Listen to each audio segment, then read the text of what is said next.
Hello বন্ধুরা, আমি সুবর্ণা। আজকে আবার একটা ভিডিও নিয়ে তোমাদের সাথে চলে এসেছি। এটা হলো কুচুর জন্মদিনের খাওয়া দাওয়া ভিডিও নিয়ে। তো তোমরা তো সবাই জানো আমি আছি আর খাওয়া দাওয়া হবে না, সেটা কখনোই হতে পারে না।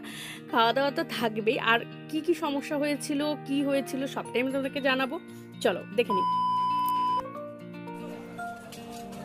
ফার্স্টেই সকাল সকাল উঠে চললাম, একদম দৌড় দিলাম মাছ আনতে।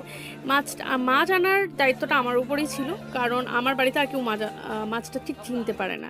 আমিও অতটা পারি না, বাট কী বলতো, চেষ্টা করি। আমার অ্যাকচুয়ালি বাড়িতে আর কেউ নেই মাছ আনার মতো বা জানার মতো। আগে আমার মা আনতো, মাই সবটা করতো, এখন নিজেদেরকে করতে হয়। তো চেষ্টা করি শেখার কখনো শেষ হয় না, শেখার কখনো বয়স হয় না। তো আমি শিখতেই আছি। আর তাই চললাম মাছ আনতে। আর সকাল সকাল না, এই জ্যান্ত মাছগুলো বাজারে দেখে মনটা এত ভালো হয়ে যায়। মাছ দেখে কার কার মন ভালো হয়ে যায় কমেন্ট করে জানাবে। আমার তো বেশ ভালো লাগে, মাছ ধরা দেখতেও ভালো লাগে, আর জ্যান্ত মাছকে জলে দেখলে না এত মজা লাগে, এত ভালো লাগে। তো তোমাদের কেমন লাগে সেটা কিন্তু বলবে। এই যে দেখো ছটফট করছে, দেখো কত সুন্দর দেখতে লাগছে, পুরো মনে হচ্ছে অ্যাকোরিয়ামে রাখা মাছেদের মতো। যাই হোক, এখানে কিন্তু প্রচুর মাছ ছিল, ভ্যারাইটি মাছ ছিল। আমি তোমাদের জন্য ভিডিওটা নিয়েছি। আলটিমেট আমি আনতে গেছিলাম শুধুমাত্র চিংড়ি মাছ। তো আমি চিংড়ি মাছটা একটু বড় সাইজ খুঁজছিলাম, পাইনি ওই দিন বাজারে। সত্যি কথা, এত মানে কি বলবো, প্রেশার ছিল ওই দিন। আগের দিন আমাকে এনে রেখে দেওয়া উচিত ছিল, তো আমি ওটা করিনি, ওটা আমার একটা ভুল ছিল।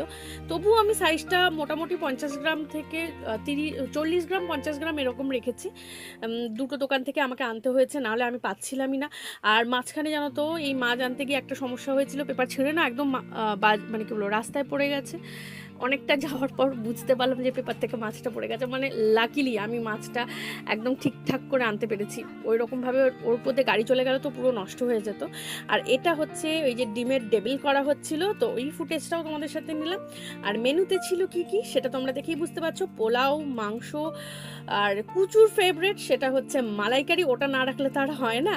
তো ভাত ছিল, আর সঙ্গে ছিল তোমার একটা সরি, ফুলকপি আর পনির দিয়ে একটা তরকারি ছিল। কিন্তু না, ওইটা ভিডিওটা একদম নিতে ভুলে গেছি, মানে আমি স্কিপ করে গেছি। বাড়ির অনুষ্ঠানে না অনেক প্রেশার থাকে, অনেক অনেক কাজ থাকে, তাই না মনে হয় সবটাই নেব, সবটা করব, কিন্তু নেওয়া হয় না। কিন্তু একটা জিনিস হয়েছে, সেটা হচ্ছে চলতে ফিরতে তুমি কিন্তু প্রচুর খাবার খেতে পারবে। আমার তো ডিমের ডেভিলটা একদম মানে কি বলবো, 4-5টা খাওয়ার পরে এই পাতে আবার একটা খাচ্ছি। তাহলে বুঝতে পারছো তো কি খাওয়া শুরু করেছিলাম।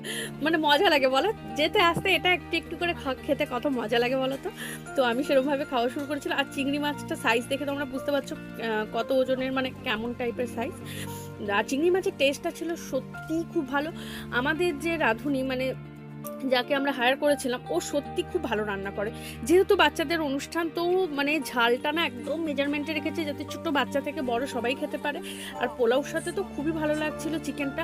আর হ্যাঁ, একটা কথা বলি, চিকেনের পিসগুলো কিন্তু দুর্দান্ত ছিল, একদম বাছাই করা পিস ছিল। একটু হয়তো বেশি রেট নিয়েছিল, বাট আমরা বাছাই নিয়েছিলাম, কারণ আমরা চাই না যে কেউ খেতে বসার সময় না কোনো খারাপ পিস পাক, এটা আমরা কখনোই চাইনি।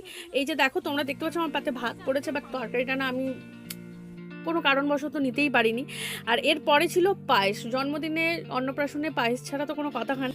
আর এই যে দেখো, মিষ্টিটার কথা কি বলবো তোমাকে, মানে ওরা অর্ডার দিলে না, ওদের মিষ্টিটা আলাদা টাইপেরই বানায়, খুব টেস্টি হয় অর্ডার দিলে। আর তুমি এমনি কিনলে না অতটা টেস্টি তুমি পাবেই না।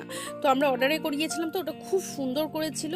আর সত্যি কথা, নিজের বাড়ির অনুষ্ঠানে প্রচুর খাওয়া দাওয়া হয়, আর আমি খেতে খেতে হাঁপিয়েই পড়ছিলাম। আর খেয়েও শান্তি হয়নি। লাস্টেও দেখো, পায়েস টায়েস খাওয়ার পর একটা লেগ পিস আমি খেয়েছি, কারণ আমার না মিষ্টি খাওয়ার পর একটু ঝাল খেতে বেশি ভাল লাগে। তো সেটা খেয়েছি। আর তোমরা আমাকে অনেক ভালোবাসা দাও, সেটার জন্য অনেক অনেক থ্যাংক ইউ। প্লিজ সাথে থেকো, পাশে থেকো, বাই।